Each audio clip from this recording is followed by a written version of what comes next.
মানে না বুঝে শুনেও যে আমি তোমাকে বুক করেছি বিশ্বাস করে।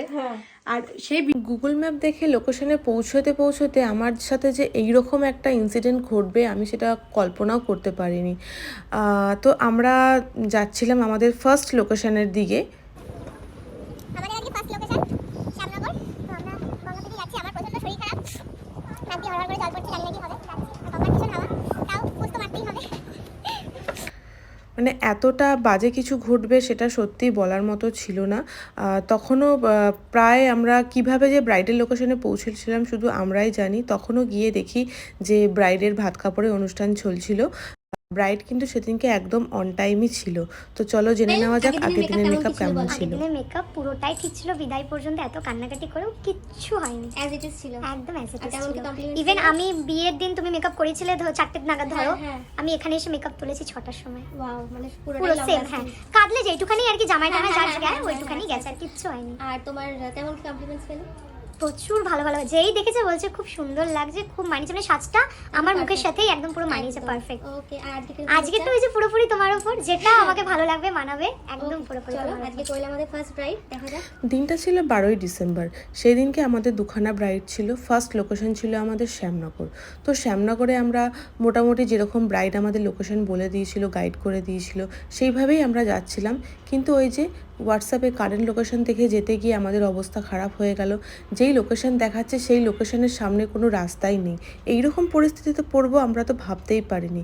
মানে এটা আমার সাথে কোনোদিনও হয়নি। ফার্স্টে তো ভেবেছিলাম টাইমে পৌঁছতেই পারবো না। সেদিনকে দুটো ব্রাইড কীভাবে আমি কমপ্লিট করব? ফার্স্ট ব্রাইড যদি কমপ্লিটই না করতে পারি, সেকেন্ড ব্রাইডের কাছে আমি যাব কী করে? আমি ভীষণ সেদিনকে ভয় পেয়ে গেছিলাম, কারণ লোকেশন এতটাই গোলমেলে দেখাচ্ছিল। যেখানে গিয়ে পৌঁছে গেছি দেখাচ্ছে সেখানে কিচ্ছু নেই। তো অনেক কষ্ট করে আমরা লোকেশন খুঁজে সেই দিনকে পৌঁছেছিলাম। তারপরে ব্রাইড আমাদের যেদিনকে অলমোস্ট একদম অন টাইম ছিল। ভীষণ এটা খুব ভালো লেগেছিল যে একদম অন টাইম বসেছিল। তাকে আমি বারবার করে রিকোয়েস্ট করে বলে এসেছিলাম, তো সে সেই মতো করেই বসেছিল, সেইভাবেই আমরা তাকে রেডি করেছিলাম। আজকে তার রিসেপশন ছিল। আমি যে মেকআপের কিছু মানে না বুঝে শুনেও যে আমি তোমাকে বুক করেছি বিশ্বাস করে, আর সেই বিশ্বাসটা তুমি এতটাই হাই লেভেলে রেখেছো, মানে জাস্ট স্পিচলেস। আমি বুঝতে পারিনি যে আমার ফার্স্ট ডে ব্রাইড বিয়ের দিন এরকম রিসেপশনের দিন এরকম একটা লুক পাবো বলে। কারণ আমি তো পুরোপুরি তোমার উপর ছেড়ে দিয়েছিলাম, কারণ আমার একদম বেসিক নলেজ টুখানিও নেই যে কোনটার পর কি ভালো লাগবে না লাগবে। আচ্ছা প্রতি এই প্যালেট, আরে তুমি কে সাজিয়েছে দেখতে হবে তো, দারুণ তো আসবেই। আমি সত্যি দারুণ লাগছে। তোমার কি ভালো লেগেছে? দারুণ, ফুল স্যাটিসফাইড। এখনো তো পুরো অর্ধেক বাকি, মেনটা হয়ে গেছে, ছোট ছোট পার্ট বাকি। সত্যি খুব সুন্দর লাগছে, লেহেঙ্গাটা পরে ক্যারি করতে পারলেই হলো। কথা বলতে বলতে সেদিন তো আমরা ব্রাইডের ফুল লুক কমপ্লিট করে ফেললাম। হেয়ারটা বাকি ছিল। তো সেইভাবেই আমরা ফটো নিয়ে আমরা সেকেন্ড ব্রাইডের জন্য বেরিয়ে যাচ্ছিলাম। তো সো ভিডিও আমি নিতে পারিনি বলে এখানে ব্রাইডের তোমাদের সাথে আমি কটা ছবি শেয়ার করলাম। দেখে কিন্তু অবশ্যই জানিও কেমন লাগলো।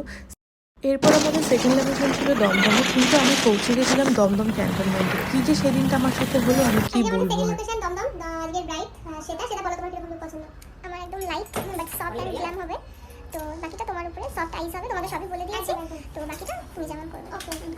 একই জায়গায় প্রায় আধ ঘন্টা থেকে 40 মিনিট ধরে আমি চক্কর কেটেছিলাম। মানে সেদিনকে আমার এমন লাগছিল যে আমি লোকেশনে হয়তো পৌঁছেই পারবো না। আমার কান্না পেয়ে গেছিলো রাস্তার মধ্যে দাঁড়িয়ে। মানে গুগল ম্যাপ যে এইভাবে আমাকে ঘোরাবে, এইভাবে উল্টোপাল্টা লোকেশন দেবে আমি বুঝতেই পারিনি। জানি না, তাও ভগবানের ইচ্ছায়, বড় মার ইচ্ছায় আমি লোকেশনে পৌঁছতে পেরেছিলাম। ঠিক টাইম মতো পৌঁছে ব্রাইডকে রেডি করতে পেরেছিলাম। কিন্তু কই যে খুব আশা দেখেছিলাম যে আমি একদম টাইমের আগে পৌঁছে যাব, কত আনন্দে ছিলাম। কিন্তু না, সেটা আর হয়নি। আমি পৌঁছেছিলাম কিন্তু আধ ঘন্টায়, কিন্তু ব্রাইডকে যে টাইমটা দিয়েছিলাম তার মধ্যেই পৌঁছেছিলাম। তো ব্রাইডাল লুকটাও আমরা 40 মিনিটসের মধ্যে রেডি করেছিলাম। তোমরা দেখে জানিও ব্রাইডাল লুকসটা কেমন লাগলো। আর আমাদের পরবর্তী ব্যাচ আবার শুরু হচ্ছে ফেব্রুয়ারি থেকে। যারা মনে করছো একটা একাডেমি থেকে মেকআপ অ্যান্ড হেয়ারের কোর্স করবে তারা অবশ্যই যোগাযোগ করে নিও। আর আমার ভিডিওটা ভালো লাগলে অবশ্যই একটা লাইক কমেন্টস করে দিও। চলো ব্রাইডের থেকে শোনা যাক ব্রাইডের কেমন লাগলো। ব্রাইড শ্বেতা, তো শ্বেতা আমাদের সেকেন্ড ব্রাইড, তো সেটা বলো কেমন লাগলো আমার কাছে, সেটা অনেস্টলি রিভিউ দেবে। খুব ভালো লেগেছে। আমি মমিতাকে যেমন বলেছিলাম ও এক্স্যাক্টলি সেটাই করেছে। আর আমি ওকে আমি যেমন চাই সেটা বলে পুরোটা ওর উপরে ছেড়ে দিয়েছিলাম। আর ও যে কাজটা করেছে খুব সুন্দর করেছে, আমার খুব খুব খুব পছন্দ হয়েছে। তুমি খুশি? খুব খুশি। ওকে, থ্যাংক ইউ। একটু লেটা দেখি। আর ব্রাইডাল বুকিংয়ের জন্য তোমরা 9046406271 এই নাম্বারেই কন্ট্যাক্ট করো। সবাই ভালো থেকো, নেক্সট ভিডিওতে দেখা হবে।